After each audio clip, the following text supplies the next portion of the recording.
A dream job. In my 30 years, I have never had the opportunity to work officially. It's not because I'm uneducated, it's quite obvious, and it will be confirmed later. The realities of modern life have played a decisive role in this, rather than my laziness or fate as a loser.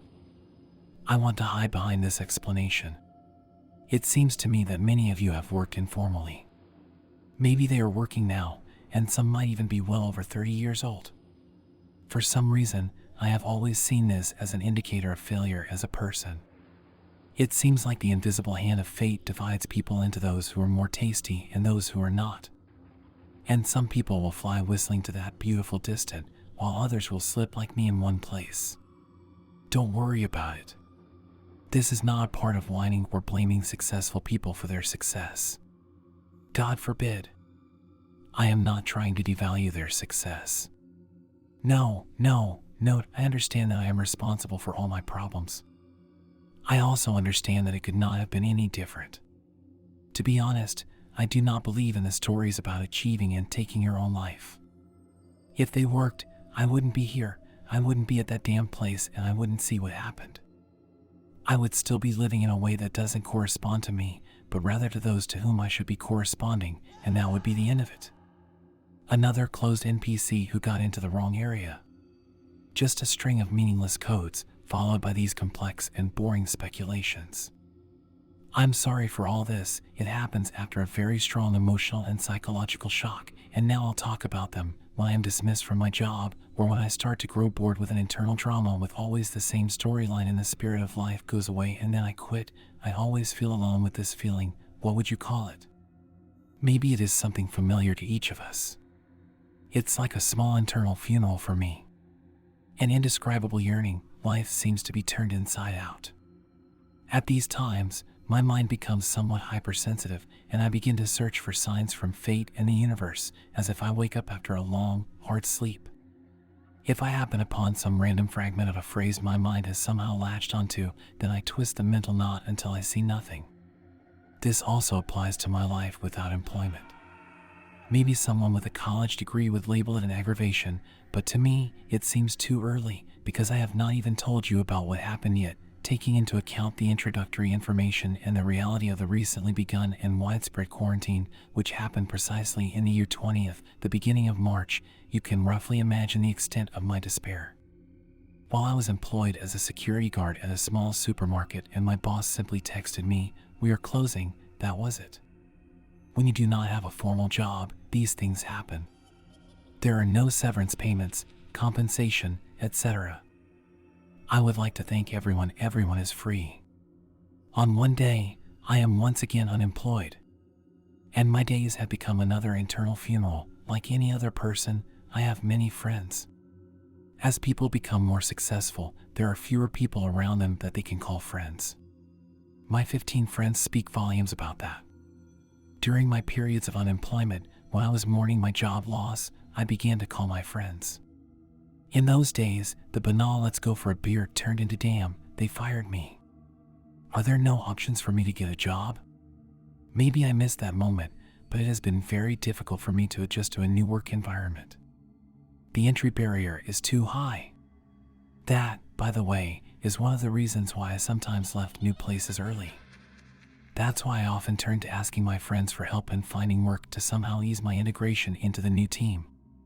So, during the week when I needed some support, I reached out to one of my friends who I had previously worked with at a furniture assembly shop. I would like to say in advance that there will be a strange moment that will also affect me, and it will happen during all our gatherings, and it won't leave my mind, but I won't realize what it is until later. We went to the pub for an hour and had a casual drink. We talked about boxing, quarantine, and smoothly moved into everyday life. I was for my lady of the heart, and he was for the one who had left him. He was for wanting to get a loan, and I was for getting fired. At that moment, we both almost simultaneously mentioned work. "Listen, I want to offer you a job." After my "yes, I got fired recently because of the coronavirus." Then he told me about the type of work and the pay, which made it all too suspicious. A very high salary for such banal physical labor. $30 per day, and even during quarantine, 12 hours payment on the spot at the end of each day, which in the 21st year of Kharkiv was a great amount of money, at least for me. Do not think about it. I have not yet stooped to pawn or write social groups on walls, and I hope that life will never bring me to that. So he became as skeptical as he could about everything he had told me at that time. That evening, he gave me a contact in a cart. A contact that cut my life into even pieces, like a cake served at a festival of insanity against the backdrop of the next year and future events. Under the tears of the world, under her desperate cries, under the messages she sent me in all unimaginable ways. During that time interval, a week before I went to that job, I was not even struck by a car, much less something worse. I can't even imagine what could have been clearer. But I went there anyway, and, as I said at the beginning, it is my fault for all my problems. Kharkiv residents will likely understand the place I've been working hard to reach, especially since I was living in the tractors area at the time. There were no specific companies or addresses. I'll try to describe things as abstractly as possible and will likely even omit some details. You might find my mention of Kharkiv and the area of tractors strange, as well as some illogical details. I mention this only because, like climbers who drive safety stakes to ensure their safety, I want to leave these safety markers behind. It seems to me that the experience I'm about to tell you may not be a success, and only these two landmarks will remain with me. I don't mention an address or company because someone might try their luck and check my story. I'm writing this, but maybe you have a worse fate than me. I don't want that for you. After our meetings, I spent about a week lingering. Then, as I mentioned, I had been slightly hit by a car and, completely morally weakened, wrote to the number my friend had given me. Contrary to my expectations of failure or further difficulties in the interview process, everything surprisingly went quickly and smoothly, even though the interview itself actually took place over email. I was asked to come to work the very next day, and they gave me an address. That's where it all started. We saw all these large workshops, hangars, factory areas, and just empty spaces that we shouldn't have been in a good way. These buildings are usually in the background or on the outskirts when we travel by bus or train. To me, they have their own post-punk sound. In my childhood, these structures aroused my curiosity, and as I grew older, a feeling of profound longing came over me, which felt like it had always been there. Over the years, it just came back to me as an eternal feeling. I drove to my new workplace for a long time and then walked the same amount of time, according to the coordinates I typed into my phone. When I arrived, I stood in front of the security checkpoint and guard booth for at least a long period of time. With the longing feeling I described above, I gazed at the massive hangar that I had to enter. In appearance, it was a rather unremarkable area, as there are many such areas in Kharkov. It was like a factory, with a long, rectangular building surrounded by concrete fences. At the top of the building were long, flat windows, through which an unpleasant and too bright industrial light shone. I started to explain to the overweight, elderly guard about my purpose in coming when he quickly interrupted me and said, "If you are going to work, come here." He pointed to a large building. A group of people were gathered near the building. There were about 30 of them, all hard workers, peasants. They were all wearing black jackets and jeans, probably bought from the local bazaar. You don't see dozens or even hundreds of these people every day, passing by on the streets. I approached the group, lit a cigarette and listened to their conversation. I understood from him that everyone was here for the first time today, just like me. They did not understand what was going to happen next, as I did. By the way, I had already experienced a similar situation when I came across questionable ads with great financial promises. Often, people who are quite dissatisfied with their lives can be found behind such ads. These ads eventually offer to sell Oriflame or some sort of toothpaste that has not passed a single European Union certification. In the back of my head, I had assumed that something like that would happen. Listening to the background noise of the assembled hard workers, I became even more convinced of my version. Then there was a man who welcomed us all. We took turns speaking to him, and he made notes of our names on his list. After that, he stood in front of us and started giving us instructions. Even then, I should have left, even after the briefing. I remembered it as a dream that never turned into a nightmare, but instead, I listened to him, without realizing that my life would be a nightmare and not an ephemeral dream. The man who introduced himself as Andrei Nikolaevich was giving a presentation. It's difficult for me to describe it as a presentation because, in fact, it was more of a call to leave the company before it was too late. Despite my best efforts to reproduce his speech word for word, I failed. However, here is an approximation of what he said. My name is Andrei Nikolaevich and I am your manager. If you have any questions, please contact me directly. I only respond to WhatsApp, so please do not call me. You will begin work today and I will be monitoring your progress. Each of you will be assigned a number. When I call your number, it means you are no longer suitable for this position and we will say goodbye. Once I have given you your number, please come to me so I can calculate your salary. Do not worry, everyone will be paid, even those who are not a good fit for our company. The nature of the job is not difficult. It involves transferring cargo from one location to another. I want to make it clear that we do not provide smoke breaks. There are no lunch breaks or trips to the bathroom either. If you are not happy with something, please come to my desk and I will provide you with a token for your concerns. Once again, if anyone does not like something, they can leave immediately. I repeat, we work without interruption. You arrived later today. As it happens, we work from 8 a.m. to 8 p.m., 5 days a week with no vacations or scheduled days off. Something has happened, and I am counting on you to help me out. If you get sick, we will say goodbye. If you are late for work, we will say goodbye. And if you leave the workplace during working hours, we will also say goodbye. For those who are forgetful, there are some rules at the front desk. You can read them, and just in case, I'll explain them to you. No talking to each other during work, no use of the bathroom, no use of phones or leaving the work area. No lunch breaks or smoking breaks, I emphasize, none whatsoever. He ran through the speech several times, after which he indicated the door for anyone who disagreed. Then, if memory serves correctly, 6 people left that day, and in total he recorded about 43 people on the list that day.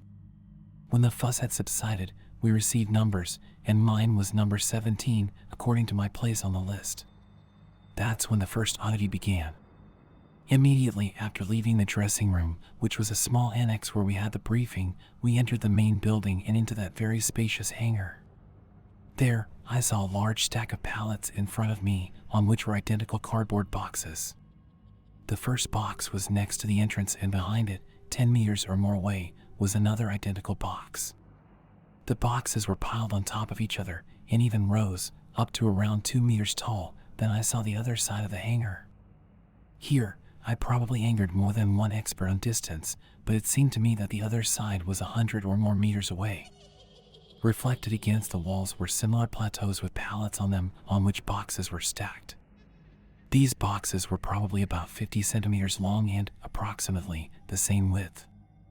They were ordinary cardboard boxes with no inscriptions, drawings, or extraneous colors on them. And then, Andrei Nikolaevich started to explain the purpose of our work, which made me feel a bit strange. Or, rather, I did not understand a thing, but I did not argue. Take the box and carry it to the other end of the room. Place it with other boxes there, then take it back and bring it here. Place it here with other boxes. Then, take another box and take it to the other side of the room again. Even numbers go to the top pile, and odd numbers go to the bottom pile. Is everything clear? He finished, rather than asking a question. A couple of people in the crowd asked the question, "Why should I do this?" After which Andrei Nikolaevich listed their numbers and told them they were free. Some people laughed, and Andrei Nikolaevich unmistakably called their number. Someone else began whispering from behind, and he called their names. In a couple of minutes, about 10 people had been eliminated. I was shocked, thinking, wow, what the? But I tried to keep my composure outwardly, although I knew something was not quite right. My financial situation was already complicated by the fact that I had several loans hanging over my head and things were very tight at home. Perhaps this made me decide to stay and not leave like most normal people would have done, and so, with a sharp and clear command, "Let's begin," we started to move towards the pile of boxes on the pallets. At the moment of our movement, Andrei Nikolaevich dialed 2 numbers, and before we even started working, a couple of people left. Then, after we arrived at the mountain of boxes, he dialed 3 more numbers. Again, another number after everyone picked up a box and started heading in the opposite direction from the hangar towards another mountain of boxes. And once again, another number. I remember that someone in the process of moving began to walk more slowly than others, and Andrei Nikolaevich asked him to stop. As we were walking, my head was filled with a confusion of such a magnitude that I felt like my body was reaching out to match it. Why? I had probably adopted some kind of primordial pose of confusion as to what was happening around me. And as this distorted figure, I carried the box until I reached the other side of the hangar. There, a couple of more numbers were sounded from the speakers on the walls. Those who were named in some way pointedly waved their hands and then left. After that, they went back with another box. At first, I mentioned that I was an extremely uneducated and illiterate person. However, even for a person like me, the gears in my head were spinning hard from what was happening. While we were carrying boxes back and forth, I didn't think about anything, and Andrei Nikolaevich kept calling numbers. After that, people left. By the way, if I was able to see some logic in Andrei's selection at the beginning, then, as time passed, my assumptions about the people who were named didn't find any, not even approximate reasons for them to be eliminated. And I continued to think, what the hell is going on? I thought maybe there were some cameras around, and it was just a show or some kind of prank. I also thought that maybe there was some kind of experiment going on, and so on. Maybe someone was laundering money that way and creating the impression of working behind closed doors. Then, for some reason, it seemed logical to me that all this was nothing more than a gathering of some religious or their training. Then, the direction of my thoughts shifted to something more mundane, and I began to wonder if what was going on could be a rehab center for former alcoholics, drug addicts, and prisoners. They say that this way they develop socialization skills and humanism towards work and an honest life, which is not typically characteristic of them. Then, he started to break out into an almost cold sweat, recalling the movie 13, where they shoot each other in the head. From those thoughts, the darknet and all kinds of death and torture chambers popped into my mind. I'd never seen them before, but it felt like they started like that. So I walked around, with the box in my hand, first one way, then another. While a festive firework display of paranoia, fear, and foreboding played in the background of my mind, about an hour later, as we were walking through the hangar, a pretty strong guy started to loudly resent something or other. He looked around in confusion, not knowing who to lash out at. He threw the box he was carrying aside and began to complain about Andrei Nikolaevich, while everyone else continued to walk. Along with the original group, Andrei Nikolaevich mentioned 2 more numbers that had turned to his cries for help. The bully received support from those 2 people, and the 3 of them started shouting at the entire hangar. By then, I had reached the other pile of boxes and was walking back, so I could clearly see what was going on and didn't even need to turn my head. 4 sturdy little calves came out of the door at a distance from the entrance, pointing indignantly towards the door. They became calm instantly, and following the guards, they left without resistance. Everything before that was very strange and ominous, but after seeing these bulls, there was absolutely nothing for me to hide my growing anxiety behind, and I just carried boxes from one pile to another. Then, some more hours later, a person behind me lost his nerve. All I could hear were screams directed nowhere in particular. Why are we doing this? What's the point? Hey! Somebody! No one stopped or even turned around to his screams. Based on the fact that Andrei Nikolaevich only used his phone number, most people, like me, had a good idea of how things worked here. So, the first day went by in anxiety, fear, and an incomprehensible state. The reward for our efforts, and I cannot call them work, was an impressive amount of money. At the end of the day, Andrei Nikolaevich burst into a rant that we had the great privilege to work here. He said that we were receiving small rewards from on high, and each of us truly deserves this job. His speech lasted for a considerable amount of time, but the majority of it has faded from my memory. I can only remember my chaotic thoughts clearly. I feared that they would say something along the lines of "you are perfect for us," after which we would all be dismantled for organs or taken into slavery. The idea of slavery and some unthinkable underworld labor lingered more in my mind than anything else. With her, I exited through the front door and bid farewell to people who, it seemed to me, were going through something similar.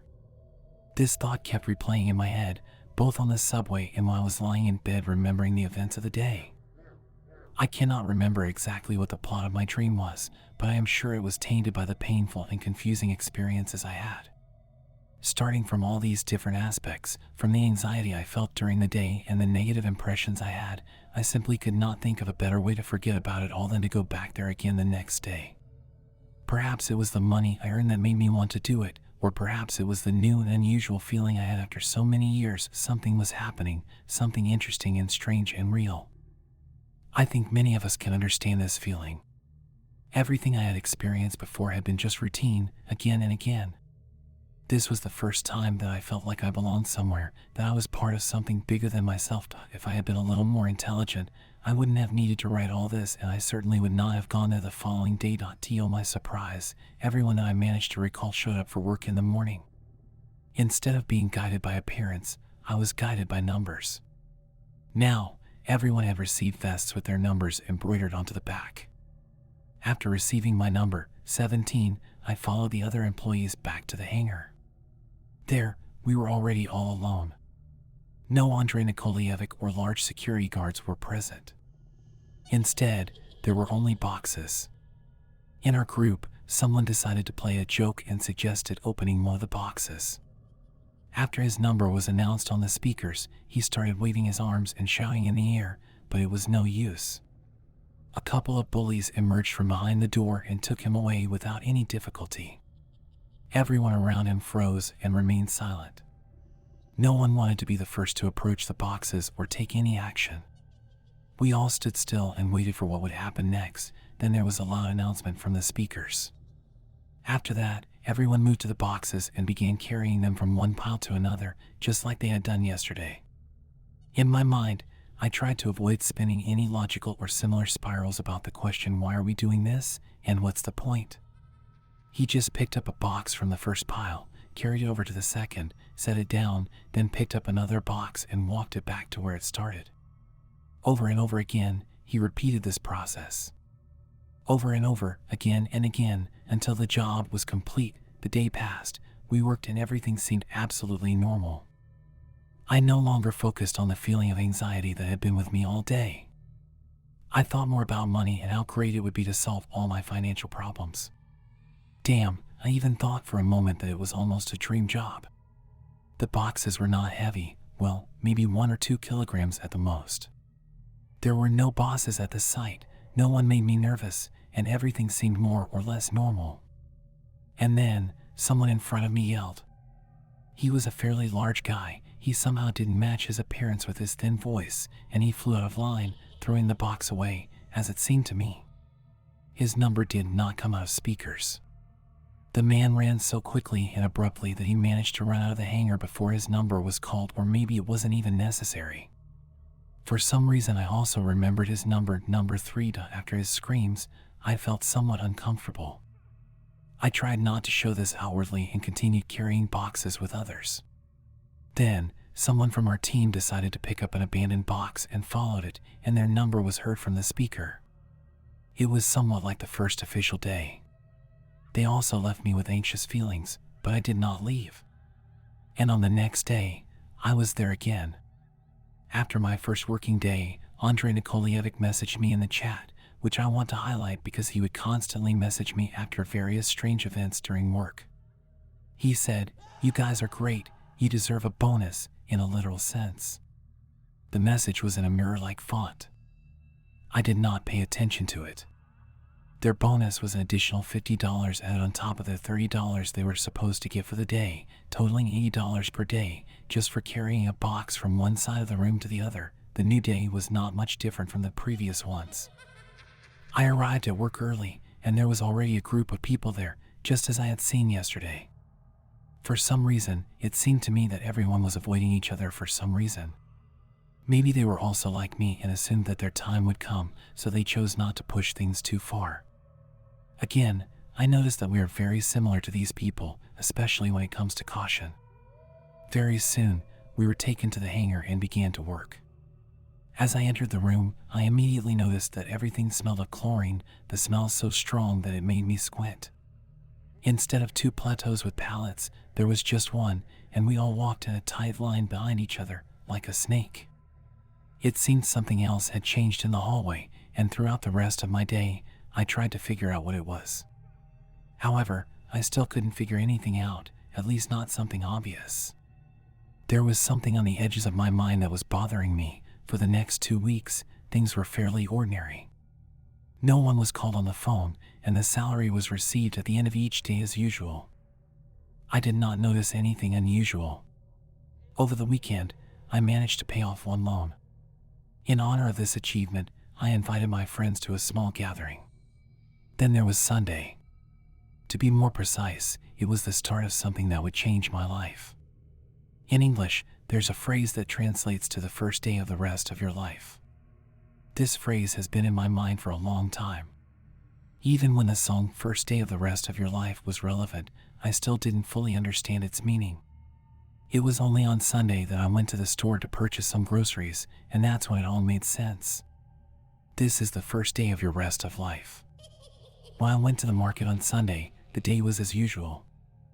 I was lost in an endless stream of people, looking at prices and at the walls filled with different things. Then, it felt like someone called out to me from the crowd. In such crowded places, it's more likely that another person will be calling out, even if they're shouting at your back. So I continued walking and did not turn around. The hailstorm came again, this time much closer and stronger. I kept walking, however, and did not look back until someone tugged my sleeve. When I turned around, I saw an old man. He seemed very scared and tired. He started saying something in the style of, "Don't you remember me?" And I thought, of course I won't. "You're an old grandfather, why should I remember you?" But he kept going on, saying, "Well, we worked together." I looked at him and tried to think of where we could have worked together, but he kept pushing on. "Remember, we also used to carry boxes."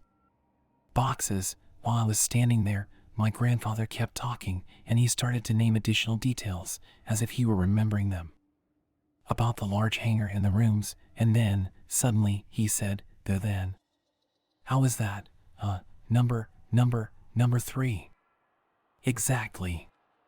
Number 3. Grandfather, happy with himself, had somehow immediately gained clarity in his eyes and began to remember himself conditionally. And, unnaturally cheerfully, muttering something to himself, he dove into the crowd of people, after which he disappeared from view, absorbed by the continuous flow of the market. Grandfather seemed to be just an elderly man with dementia, because he wasn't there at all. But there was a rather large man there, who if I had seen him on the street I would have definitely recognized. This is in spite of the fact that I clearly recalled that man number 3 when he left the hangar. Then everything developed much faster. Monday started with the fact that when we all got into the hangar, there was another person there besides us. I didn't notice him right away, only when I picked up the box and walked to the pile of others. This man was sitting in a chair, looking straight ahead, which would have been okay, but his chair had been turned to the wall. He was somewhere in the middle of the room, and no matter which direction I went, his face was hidden. I only saw a silhouette of an average-looking man in his 40s. He was sitting upright with his hands on his lap, palms facing downward. To be honest, the sight of this man scared me a bit. It wasn't so much his physical appearance that frightened me, but the strangeness of him being there. I tried to avoid staring at him too long, afraid that if I did, I might do something that would get me in trouble, and I just watched him from the corner of my eye. For the past 12 hours, he hadn't moved. He just sat there, staring at the wall in front of him. The next day, everything was even more strange. The chair was still in the same place, but there was no one on it anymore. There were only a few unnaturally bright drops of blood on the glossy white floor, which literally glowed. That was when it was supposed to stop. The blood was a clear sign of the maximum abnormal situation that was happening. They even called someone's phone number, and the child flew out of the hangar like a bullet. It would have been better for me to be in his place instead. Instead, I kept carrying the box, avoiding the area with the chair and the drops of blood. When I went to work on Wednesday, the strong smell of chlorine reappeared in the subway car. It was so strong that everyone coughed uninterruptedly and tears flowed constantly from their eyes. At one point, I almost threw everything to hell, but something held me there that I couldn't quite figure out. Perhaps it was fear or maybe something else. I tried to analyze my situation, I really did. But I don't really know much about myself, other than what I can imagine. One of the dark sides of my personality may have manifested in an inner desire not to be identified by number.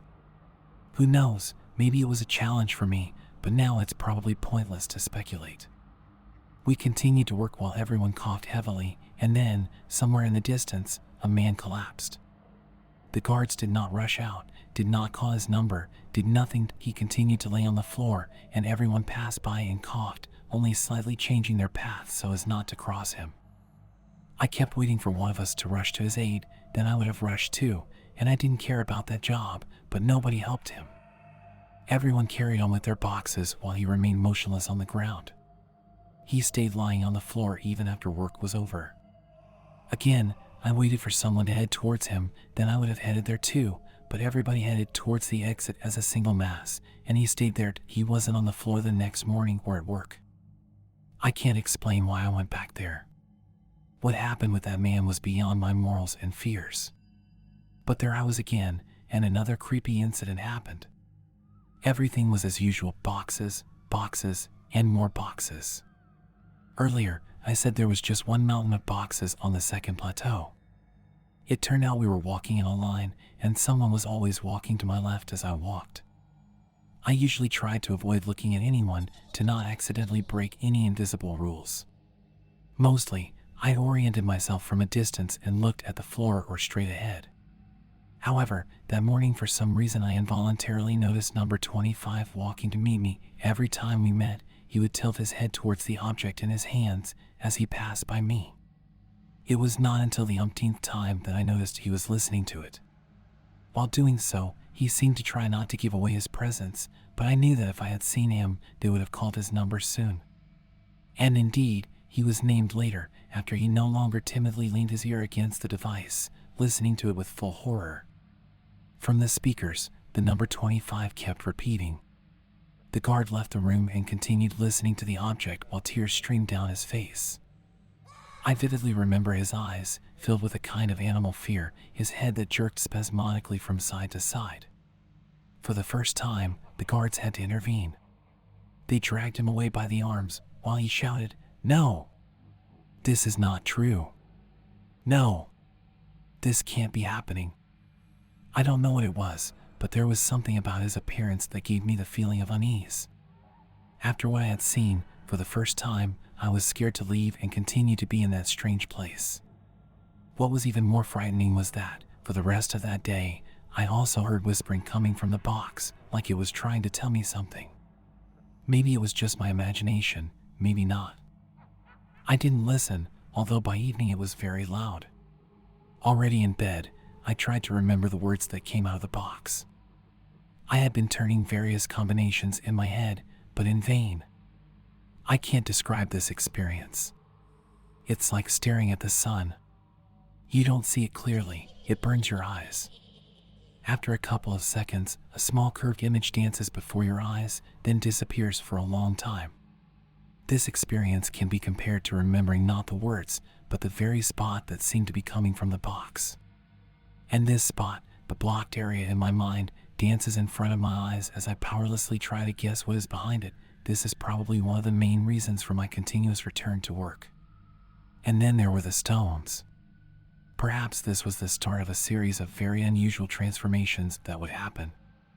As usual, we arrived at work in the morning, went into the hangar, nobody greeted anybody, nobody looked at each other.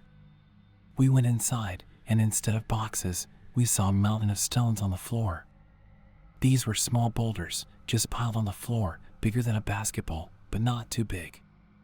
It seemed that the most experienced people were still with me, because nobody even expressed the slightest surprise at what we saw. When work time was announced from the speakers, everybody moved towards the stones and began to drag them. Their weight, compared to the boxes, was noticeable, maybe 10 kilograms or more. After the incident with the guy who screamed, I tried to not look at anybody else at all.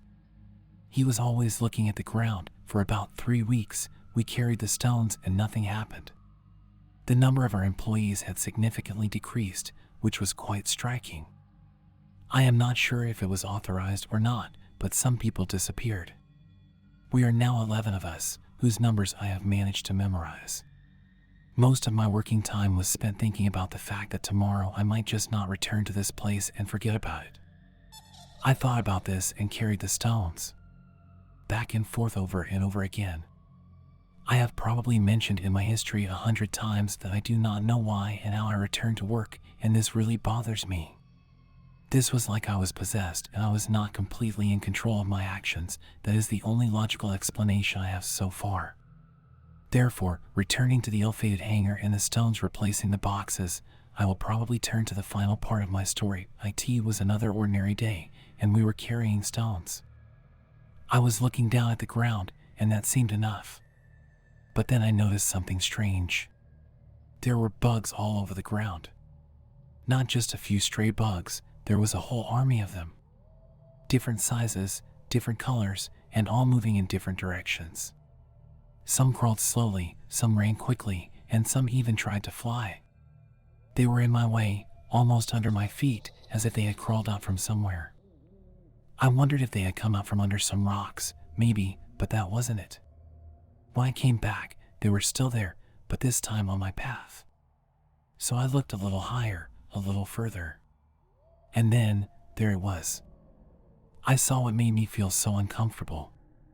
Bugs were crawling out from the pockets of the person with the number 31 on their shirt, right in front of my eyes. They were dropping to the ground, but the person didn't even notice. The most frightening thing was realizing that I couldn't see their face. I could only see his back, as he was always in front of me. Each time, he managed to turn around before we crossed paths, and then he was right in front of me once again. It was quite absurd. Bugs kept falling from his trousers, and there were so many in the room by now that they occasionally burst unpleasantly underneath my feet. I simply did not have the time to deal with them. Very soon, the entire floor was a mess of moving and crushed beetles. By the last hours of my working day, I had already begun to feel from the sweet, chitinous smell of them being weak-willed. The next day I went back there. The room smelled of chlorine again, and the number 31 was gone. For a while, I thought I was simply delirious from senseless work when I heard number 29, back to work, from the speakers. This phrase seemed to snap me out of my daze, and I started to remember the morning when I looked for the number 31. I saw number 29, a slightly hunched man, constantly sniffing around. I remembered the exact details of what happened in the morning.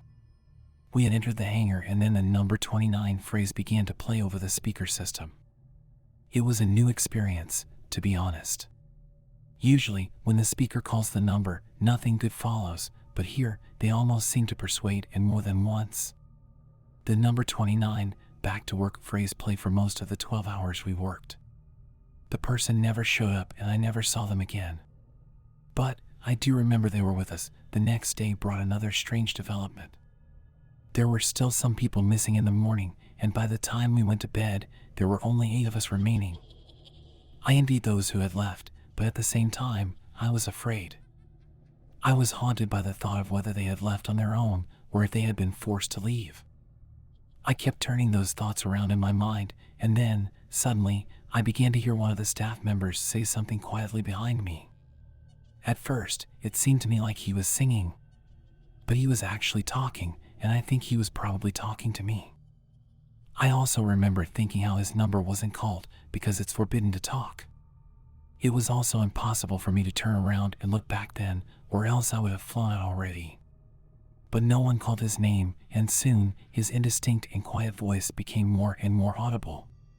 He started talking nonsense on such a large scale that it started to seem like he was asleep and was broadcasting the content of his dream out loud, and then, as I listened to his speech, I began to realize that he seemed to be speaking on my behalf. He was talking about how I had talked about him and telling stories about me. It was very strange and fast. It was like he was trying to describe fractal structures through the lens of what was going on. Even stranger was that no one had called his number. The most unpleasant thing about the day, however, was that I was the last person and there was nobody behind me. Well, the final episode of this epic took place on Thursday, which was also my last working day at the company.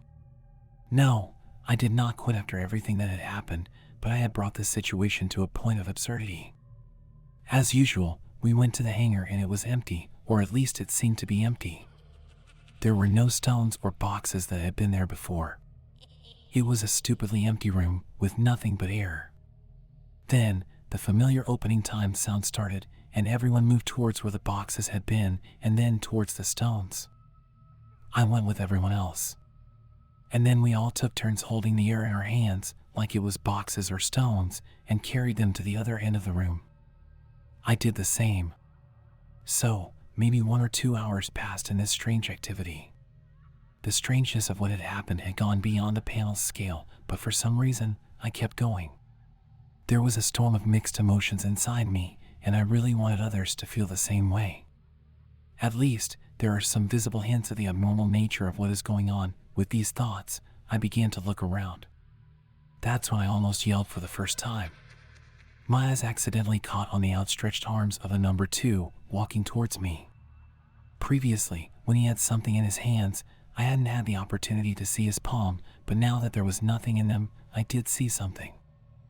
I saw that his palm was mirrored. Instead of the soft pads of his fingers, there were dark, heavy nails on the fingertips of his palms where they shouldn't be. In addition, the knuckles at the center of his hands somehow stood out in an incorrect way. These hands seemed to be out of place. They were mirrored. Then I looked at another person. There was something clearly different about them, too, and when they approached, I felt a chill. 2 fingers poked out above their eyebrows like an insect's, and their eyes were replaced by smooth skin growths. Their bodies were twisted and twisted. I noticed, with horror, that everyone around me was not human. The most striking feature of their faces was that the curves of their bones and skulls were not due to nature.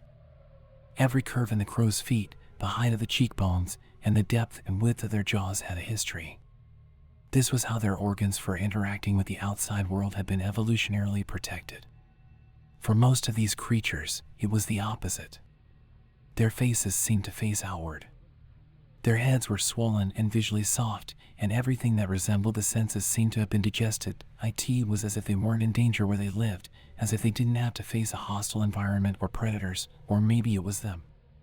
Clumsy and ugly, they all surrounded me in their hideous glory. And the worst part of it, I didn't run away.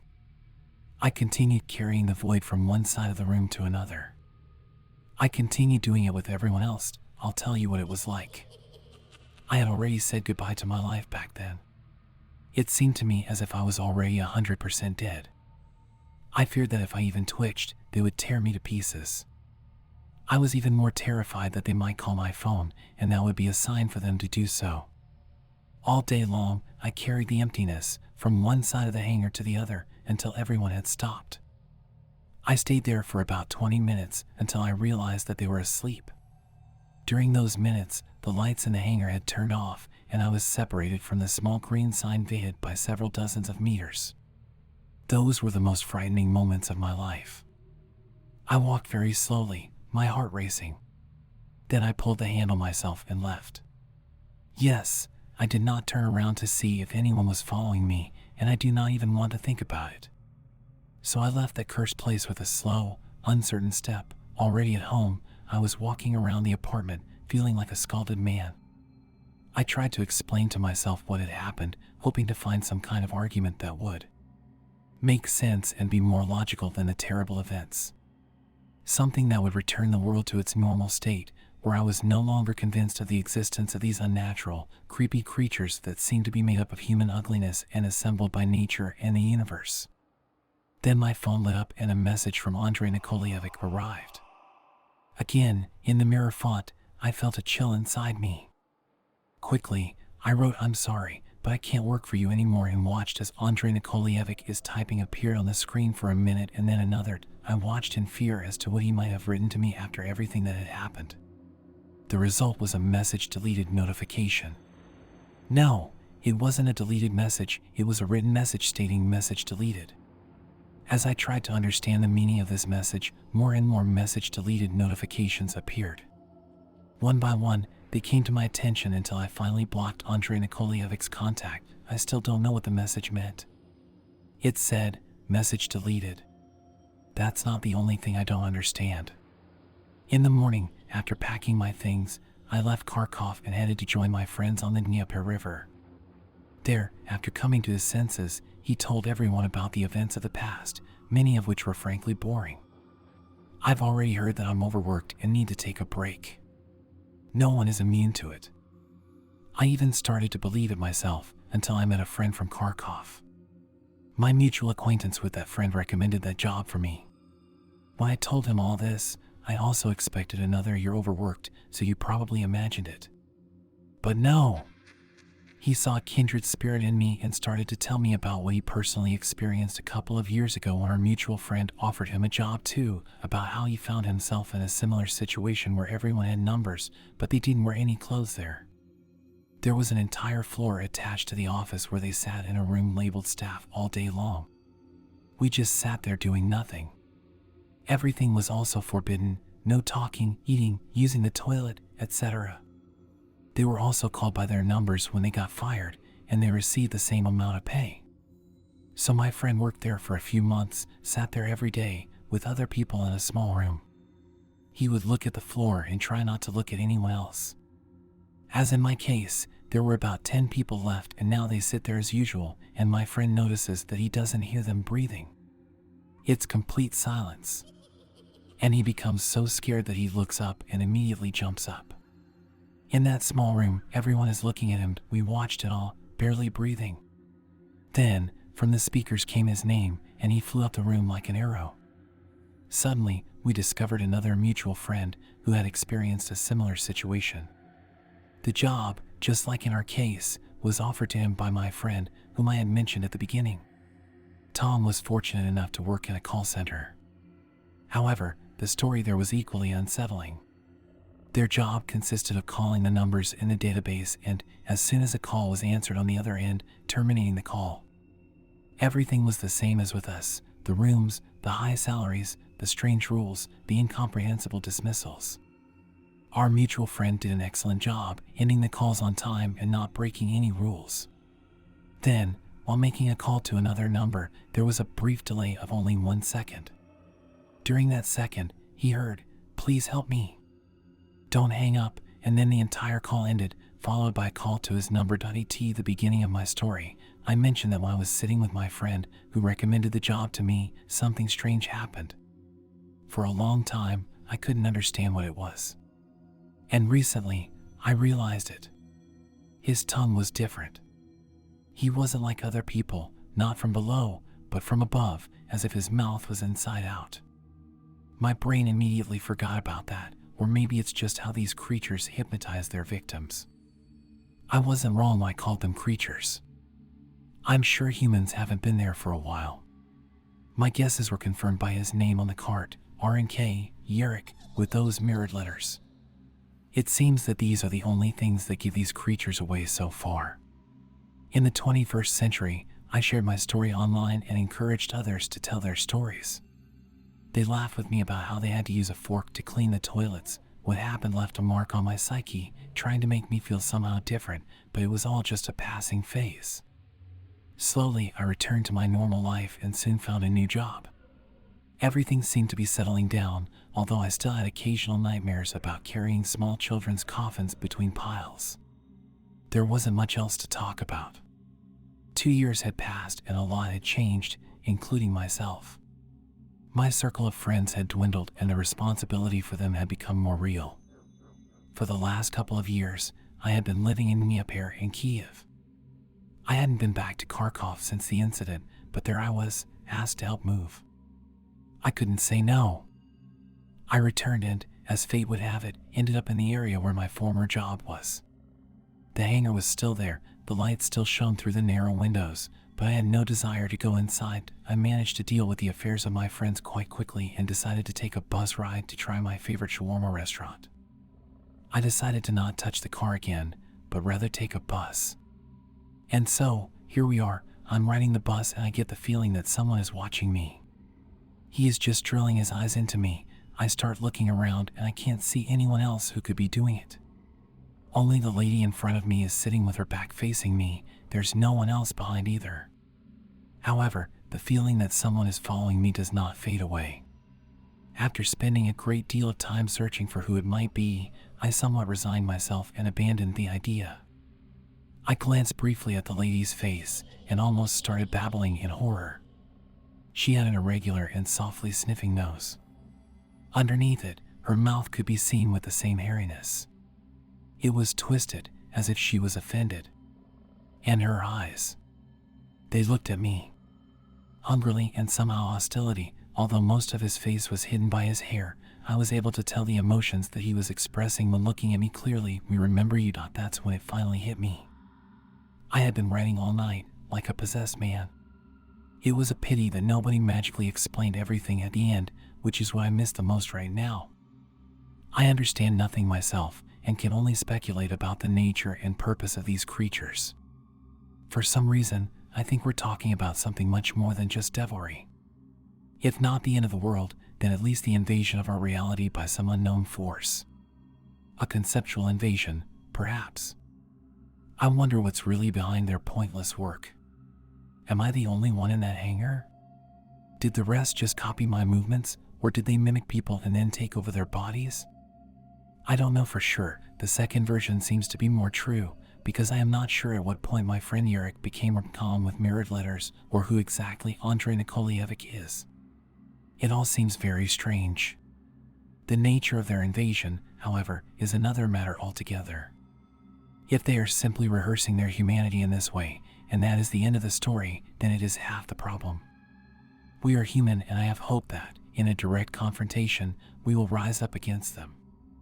For thousands of years we have been able to stand together in the face of an enemy, and that is how we have survived as a species. It is only by uniting that we can overcome them. And my fear is that I may be wrong. Their goal is not simply to infiltrate society and prey on us, but something more, the conceptual invasion of meaningless labor.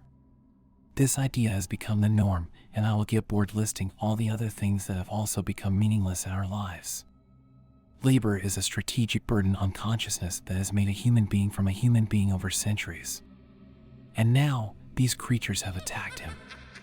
If they succeed, they will take down one industry after another, like dominoes, until humanity becomes like them, deformed, ugly, and easy prey for someone else.